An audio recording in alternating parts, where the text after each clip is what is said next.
放暑假啦，孩子们都在家里，是不是又开始为一日三餐发愁啦？今天我买了1边半的鸭肉，我们来分享一个简单又好吃的做法。先把这鸭肉洗干净，然后砍成大块，砍成像这样的大块。我买的是本地的土鸭，一看这肉质就很好，不需要焯水，我们加一些盐跟清水给它抓洗一下就很干净了。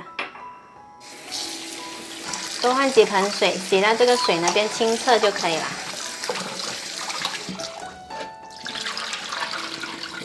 洗干净了，沥干水分，再加入适量的盐，腌个底味。这盐的量呢，根据自己的喜好做增减。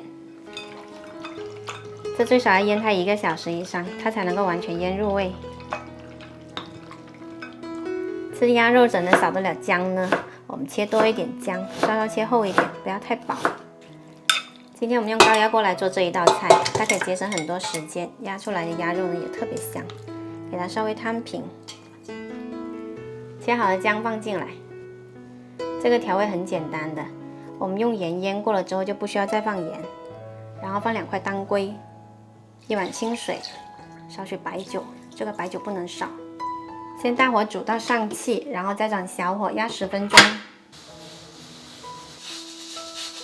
我们的鸭肉就做好啦，轻轻翻动一下就可以来装盘啦，闻起来特别香哦。鸭肉这样做呢，吃起来皮滑肉香，原汁原味，特别好吃哦。这汤汁用来拌饭可是一绝哦，而且特别营养，喜欢的朋友一定要试一下。我先开吃喽。